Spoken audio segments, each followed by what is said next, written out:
임진왜란이 발발하고 6년이 지난 1597년 거제도 앞 칠천량에서 원군이 이끄는 조선 수군이 괴멸되고 일본군은 파죽지세로 북상하며 수도 한양까지 공략하려 합니다. 관직에서 파직당하고 오랜 옥살이로 심신이 쇠약해진 이순신은 다시 수군 통제사로 복귀하지만 칠천량의 참패로 조선군의 사기는 이미 바닥으로 떨어진 상황. 무려 1만이 죽었어. 정령 남은 수군의 총재까지도 다 박멸해버리시라니까요. 해남을 근거지로 속속들이 모여든 일본군의 배는 이미 300척을 넘어서고 이순신 타도의 특명을 받은 장수 구루지마가 왜군의 선봉에 합류하게 됩니다. 搬入まで1日半あれば十分でござります。李春心はわしがこの手で捕まえる。 근데 진짜 마스카라를 너무 진하게 했어. そなたは 지금. 小西 임진왜란 때 일본에서 시세이도가 그러니까. 도망치다 피섬 쪽 망군들에게 잡혔습니다. 탈영병이 속출하는 조선군의 혼란 속에 설상가상으로 아군의 모함에 불타버린 마지막 거북선. 이제 남은 것은 단 12척의 판옥선과 두려움으로 가득한 병사들 뿐이었습니다. 이제 군선도 없소이다. 이게 반전이었어. 이게 거북선 나오겠구나 그랬는데 거북선이 불타버리니까. 맞아요. 이 싸움은 불가합니다. 사실 누가 봐도 포구 진영 앞에 군사도 불러 모으거라. 이 장면. 짜증났을 거야. 짐 안 챙겨갖고 온 사람 다 탔을 거 아니야.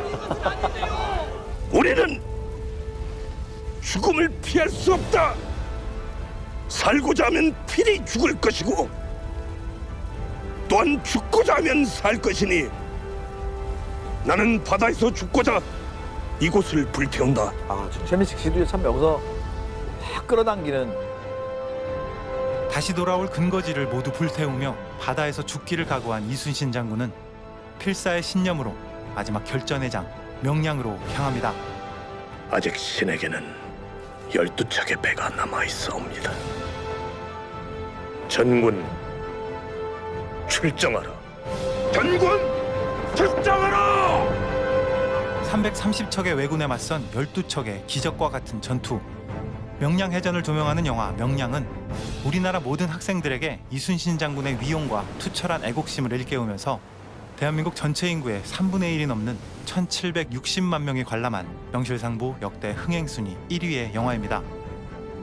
이순신의 위용을 그대로 되살려낸 최민식의 카리스마를 바탕으로 지금까지 한국 영화에서는 볼 수 없었던 배상전의 스케일과 스펙타클이 더해진 영화 명량은 역사와 실화가 영화적으로 얼마나 큰 힘을 발휘할 수 있는지를 증명한 한국판 전쟁 블록버스터의 초석이라 할 수 있습니다.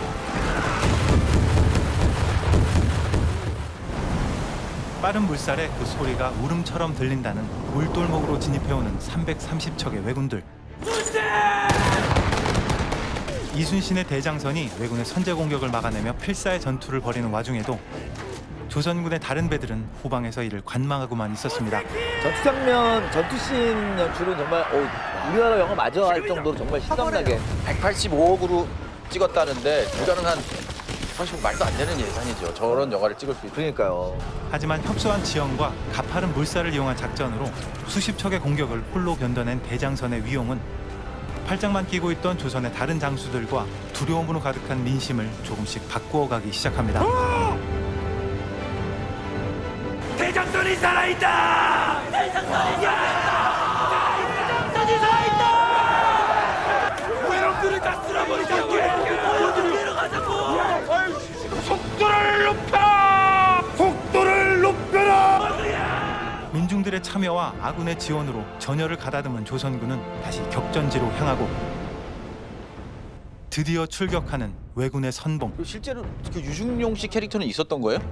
그렇죠. 해적 출신? 해적의 왕?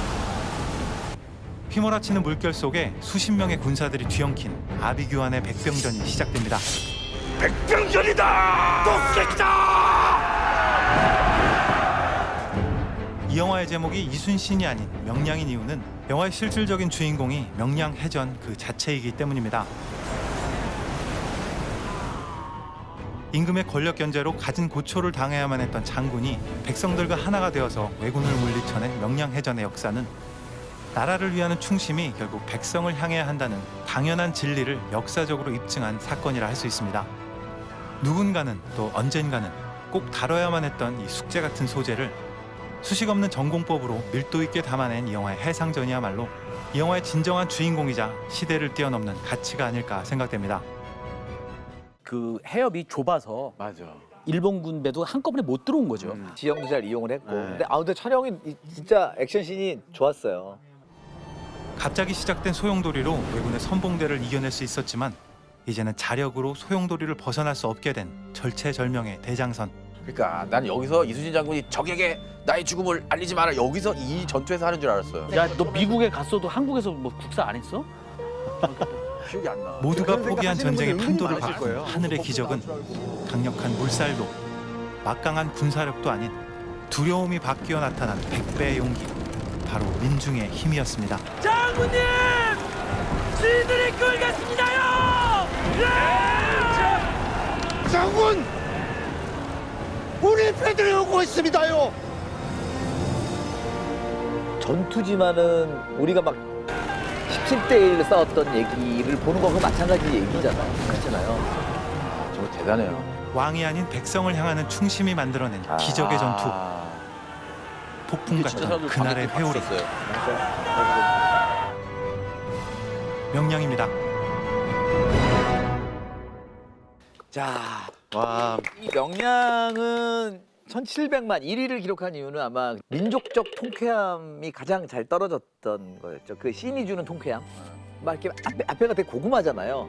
고구마 감성이 이게 빵 터트리게 정말 이 배를 막 위에서 누르고 정말 1대 17 같은 느낌으로 막 부시는 장면이 나왔을 때 주는 통쾌함은, 그러니까 예를 들면 예전에 터미네이터가 모든 거 해결할 때랑 거의 비슷한 그런 후련함을 여기서 느낄 줄이야라는. 엔딩을 알고 보는 영화잖아요. 저희가 이제 그렇죠. 너무나도 익숙한 엔딩이고. 이순신 장군 죽는 줄 알았다면서요. 그러니까. 그래서 저는 거북선이 나와서 다 때려 부실 줄 알았어요. 근데 거북선은 불타버리더라고요. 이런 반전들이 웃겼다고 생각해요. 근데 일본에 실제로 존재했던 인물이라고요? 구루지마가? 그렇죠. 조선 서해바치니 구아와리 개격구신때 가에때키다 리순신이와 신대 몰아왔나 봤나라노. 고래와 오소라 구미치 유키노 타베노 토무라이노 미치다 마르노자. 해적이기도 했고, 그러니까 왜구이기도 했고, 근데 워낙 강대한 왜구여서 그 토요토미 히데요시의 부대에 정식으로 채용되는 거죠, 해군으로. 네. 약간 용병처럼. 그러니까 제일 중요한 거는 계속 나오지만 해적 출신이든 어쨌든 저 사람들이 다 다이묘예요. 대묘라 그래서 대영주. 예, 우리도 사는 공상이고 일본도 사는 공상이에요. 근데 그 사가 우리는 선비사라면 얘네 사는 사무라이 사가 되는 거거든요. 그 중에서도 일본 시대에 있었던 하나의 대영주기 때문에 그러니까 해적이나 이런 것들이 아니죠. 그래서 우리가 왜군 그러는데 그건 잘못된 게, 왜군은 해적이고 얘네들은 일본 군이야. 정규군이야 얘네들은. 원재 작가님이 정확히 말씀 주셨지만 일본의 정예병들이 참전한 것만 16만이고 예비대대까지 17만을 가졌던, 그러니까 어떻게 보면 저게 16세기 말에 이루어진 최강의 해군과 최강의 육군의 전투다. 근데 그거 아주 역설적인 게 뭐냐면 거꾸로 최강의 해군은 일본일 것으로 생각하고 육군은 조명연합군이라고 생각을 했는데 막상 붙었더니 최강의 해군은 오히려 조선이었고 최강의 육군은 일본군이었다. 이런 재밌는 표현들도 하거든요. 우리 조선이 건국하고 200년 동안 전쟁이 없었어요. 그러니까 실전 경험을 가진 수 있는 조선의 군사가 존재하지를 않았어요. 내가 실전 경험인데. 한 번도 없어요. 근데 일본은 이미 그때 통일 전쟁을 하면서 전투 경험이 무궁무진했던 거예요. 그냥 한양까지 쭉 끌려갔는데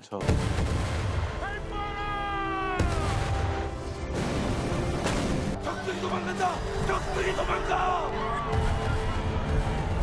이 영화도 또 외교 얘기를 해야 되는데 조선시대의 한중일 또 관계, 외침이 정말 많았던 한반도입니다. 그 일본이 실제로 세계를 자기네 지붕으로 한다는 그런 생각으로 이제 조선을 발판으로 뻗어 나가려고 들어온 거죠. 그렇죠, 중국까지. 이제. 도요토미 히데요시가 진짜 어떤 생각을 했는지는 모르겠지만은 거기 중국에 가서 천하를 할 생각들을 갖고 있었다라는 게 여러 문서에서는 굉장히 많이 나오죠. 그러니까 이 시대에는 일본이라는 거는 어떻게 보면 세계사적인 이 15, 16세기가 되면 교육의 중심지고 전 세계 은생 산량의 30%를 일본이 차지하는 시기가 많아요. 이미 16세기에 일본은 로마 교황청이랑 교류가 있었어요. 그러니까 일본은 이미 유럽 국가들하고, 그러니까 일본이 이때 우리보다 훨씬 빨랐어요. 그럼 임진왜란 때 일본이 조선한테 요구했던 게 어떤 거였어요? 강요한 내용. 그건 정명가도죠, 공식적으로. 네.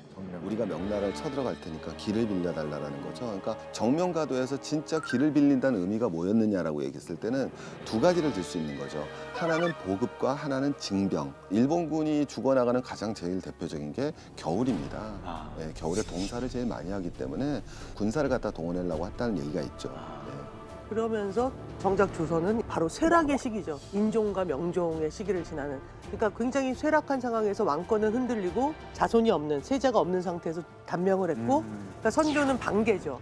그러니까 자기의 정통성이 의심받고, 그리고 선조의 삶 전체가 뭐냐면 중국 명나라로부터 정통 왕이라고 인정받는 게 자기 인생에서 가장 중요한 사람이었잖아요. 더군다나 이 사람이 정통성이 흔들리는 와중에 벌써 삼남 지역에서는 이순신이라는 명장이 모두에게 추앙을 받고, 흔히 말하는 인기가 더 많은. 그렇죠. 그걸 질투하고. 네. 근데 사실은 명나라나 조선이나 어떻게 보면 세워진 지 200년 되는 기간이죠. 그러니까 중국은 이때가 만력제라고 그러는, 만력제가 굉장히 사실은 그 술, 뭐 여자, 돈 밝혔던, 이렇게 아주 우리로 치면 아주 형편없었던 왕으로 평가받는 시대예요. 그런 국가적으로는 내부적으로 굉장히 힘든 시기를 보내는 시대가 되는 거죠. 한중일에서 오히려 다이나믹하고 좀 더 힘을 가졌던 건 일본이 가지고 있었다라고 보는 게 맞겠죠. 네, 그 당시 조선의 외교가 얼마나 무능했는지를 또 단적으로 보여주는 게 강화교섭이잖아요. 평양성 전투에서 명나라가 큰 승리를 거두지만 서울 근교인 벽제간 전투에서 패배를 하죠. 그리고 나서는 일본은 남쪽으로 내려가서 농성을 하고 있고 명나라는 더 이상 진군을 하지 않는, 어떻게 보면 휴전 상태가 자의적이든 타의적이든 이루어지게 되고, 거기서 이제 휴전 회담이 들어가게 되고, 그 당사자가 당연히 명과 외로 귀가게 되게 되는 거죠. 명과 일본으로. 거기에 이제 우리는 어떤 역할을 사실상 못 해내고 있는 상태. 그러니까 더 슬픈 거는 명은 삼남 지방을, 전라, 경상, 충청을 일본에게 통치권을 양도하려는 그 서로 협상까지 있었는데, 그때 도요토미 히데요시가 갑자기 죽으면서 싹 퇴각하지 않았으면 아마 우리의 그 분단된 국가는 아마 조선 시대 때서부터 생겼을 수도 있다라는 되게 비극적인 상황을 맞이할 뻔도 했던 거죠. 큰일 날 뻔했네. 예. 그렇네. 그러네.